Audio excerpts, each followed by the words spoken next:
जी नाज़रीन, इद्दत केस की समाअत जारी है। कमल शोज़ब ख़वातीन की बड़ी तादाद लेकर अदालत के बाहर पहुंची हैं। नारेबाजी की जा रही है इमरान खान साहब के हक़ में। कमल शोज़ब से बात करते हैं, इमरान खान को रिलीफ मिल पाएगा कि नहीं? क्या लगता है आपको, इमरान खान साहब को रिलीफ मिल पाएगा, बुशरा बीबी को रिलीफ मिल पाएगा? देखिए, रिलीफ इमरान खान या बुशरा बीबी को नहीं देना, ये रिलीफ इन अदालतों ने अपने आप को देना है। इन्होंने ये बताना है कि ये इंसाफ कर सकती हैं या प्रेशर उठाती हैं। सिर्फ जो पहला इन्होंने एक फ़ैसला दिया ज़मानत के हिसाब से, तो जब वो छोटा फ़ैसला देते हुए अगर अदालत नहीं उस तरीके से काम कर सकी तो बड़े फ़ैसले ये क्या देंगे। 29 मई को एक महफूज फ़ैसला जो एक अदालती निज़ाम का हिस्सा है कि जब एक जज साहब कोई फ़ैसला महफूज कर लेते हैं तो फ़ैसला सुनाया जाता है। उस दिन तकरीरें और फजूलियात और लगवियात और इस तरह की घटियापन नहीं कराए जाते जो खबर मानिका ने किए, और ये भागने की कोशिश नहीं की जाती इस्लामाबाद हाई कोर्ट में भेज के कि जी किसी और को दे दें। आखिरी टाइम पे जजेस रिक्यूज़ नहीं करते। तो जब एक सीनियर जज साहब जो है वो फ़ैसला नहीं दे सके तो उनके जूनियर ने क्या देना है? ज़मानत तो उनसे दी नहीं गई है। तो हम तो इस अदालती निज़ाम पर आज बैठे हुए हैं, इंतज़ार कर रहे हैं कि इन्ना लिल्लाह व इन्ना इलैहि राजिऊन पढ़ना है और फतिहा पढ़नी है या आवाम को कोई खुशखबरी सुनानी है। ये फ़ैसला याद रखें, पूरी दुनिया को इस बात का पता है, और अब तो यूएन के वर्किंग ग्रुप ने बता दिया आपको। पूरी दुनिया बता रही है कि इमरान खान जो है उसको इल्लीगल डिटेन किया गया। इमरान खान की बीवी को सिर्फ इस बात की सज़ा दी जा रही है कि उसने इमरान खान से निकाह क्यों किया और वो इमरान खान की जायज़ बीवी क्यों है। यहाँ पर जो दास्तानें हैं ना, माय फ्यूडल लॉर्ड्स पढ़ें, ब्लास्फेमी पढ़ें, तो उसके बाद बहुत सारी इद्दतों पे सवाल हो जाएगा। बहुत सारी तलाक़ें एक रात में कराई गई, अपने मातहतीन की, और फिर शादियाँ भी हुई। वो इद्दत के केस भी इंशाल्लाह इन्हीं अदालतों में आएंगे, और जो रही सही इज़्ज़त रह गई है इस मुल्क की, इस कौम की, वो भी इसी तरह फिर उछाली जाएगी।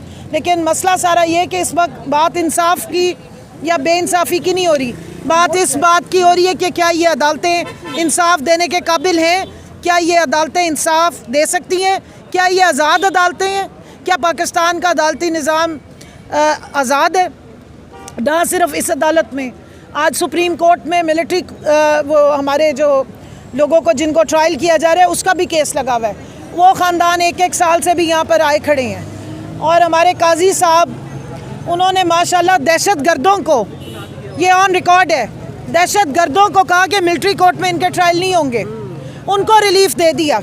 लेकिन पाकिस्तान तहरीक इंसाफ के कारकुनान के लिए मिलिट्री कोर्ट्स जो है वो वैलिड हो गए हैं। सो मसला सारा ये है कि जहाँ पर इंसाफ ऊपर से नीचे तक जो है गड़बड़ हो रहा हो, वहाँ फिर 6 अगर बेचारे जजेस अपना रोना दुखड़ा बता देते हैं, हक़ाइक़ सामने ले आते हैं, लेटर लिख देते हैं, तो उनके ख़िलाफ़ फिर जुडिशल कमीशन में जो है वो जाने शुरू हो जाते हैं, केसेस लगने शुरू हो जाते हैं, उनके ऊपर ट्रायल शुरू हो जाते हैं, क्योंकि वो प्रेशर के आगे स्टैंड ले रहे हैं। चाहे जज साहब हो, बाबर सत्तार साहब, या तारिक जहांगीरी साहब हो, या मोहसिन अख्तर कियानी साहब हो, या लाहौर के चीफ जस्टिस साहब हो, या कोई भी हो, सरगोदा के हो जज साहब, जो बंदा यहाँ स्टैंड लेगा, जो इलीगल काम को रोकने की कोशिश करेगा, जो इस काले कानून के आगे स्टैंड लेता है कि भाई अदालतों की कोई इज़्ज़त वक़ार है, उसकी शामत आ जाती है।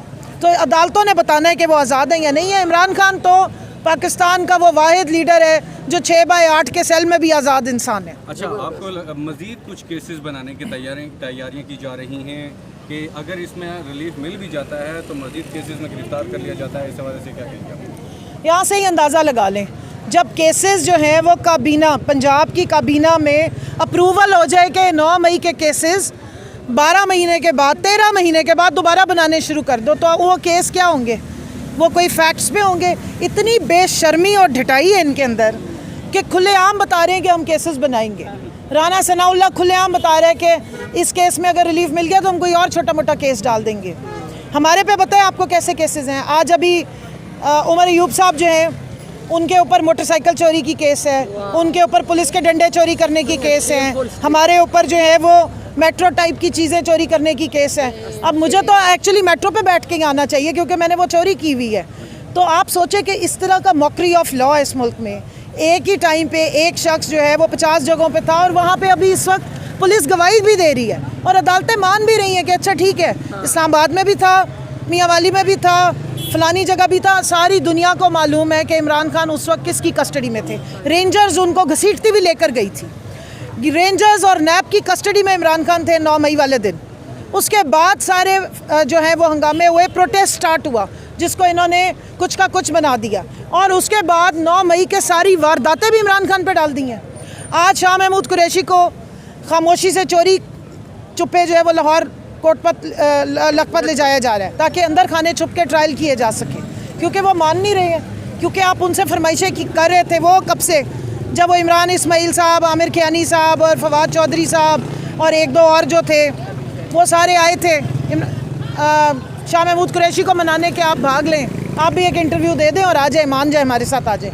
उस दिन से लेके आज तक आप उसको तोड़ नहीं सके, तो आज आप कोट लखपत जेल उनको लेकर चले गए। तो ये तो आपके मुल्क का निज़ाम है कि आपकी अदालतें और आपकी पुलिस धड़ल्ले से झूठ बोलती है और झूठ रजिस्टर करती है। ये केसेस और FIRें ये सदियों तक आपका पीछा करेंगी।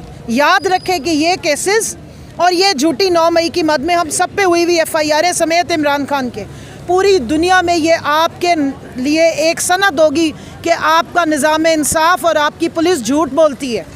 ये बताया जाएगा कि देखें एक बंदे पे एक ही टाइम पे 50 केस पाकिस्तान की 40 जगहों पर काटे गए, 22-24 दफ़ात लगाई गई, 780A का इस्तेमाल किया गया, दहशतगर्दी की डेफिनेशन ही इन्होंने बदल दी है। तो ये याद रखें कि ये केसेस इस तरह अगर ख़त्म भी हो गए ना, तो दुनिया की हिस्ट्री में ये आपके लिए तमाचा सारे सदियों तक पड़ता रहेगा। आप मुल्क के इस निज़ाम इंसाफ को नंगा कर रहे हैं, खुद नंगा कर रहे हैं। आप हमारे पे जुल्म करके अपने आप को नंगा कर रहे हैं, ये याद रखिएगा आप।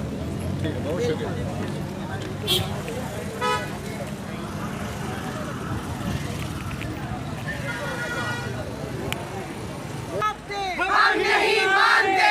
या अल्लाह या रसूल बुशरा बीबी बेकसूर। या अल्लाह या रसूल बुशरा बीबी बेकसूर। एक रियासत 2 दस्तूर नामंजूर नामंजूर। एक रियासत 2 दस्तूर नामंजूर नामंजूर। एक रियासत 2 दस्तूर नामंजूर नामंजूर। जुल्म के ये ज़ाब्ते हम नहीं मानते। जुल्म के ये ज़ाब्ते हम नहीं मानते। एक रियासत 2 दस्तूर नामंजूर नामंजूर। एक रियासत 2 दस्तूर नामंजूर नामंजूर। रिहा करो, रिहा करो, बीबी को रिहा करो। रिहा करो, रिहा करो, बीबी को रिहा करो। रिहा करो, रिहा करो। बीबी को रिहा करो। या अल्लाह या रसूल बुशरा बीबी बेकसूर। या अल्लाह या रसूल। बुशरा बीबी बेकसूर। पानी है, पानी दे दें, कोई बोतल खोल दें बस एक कमल शोजब साहब, आप बताइएगा कि बस ठीक है। जिंदाबाद जिंदाबाद।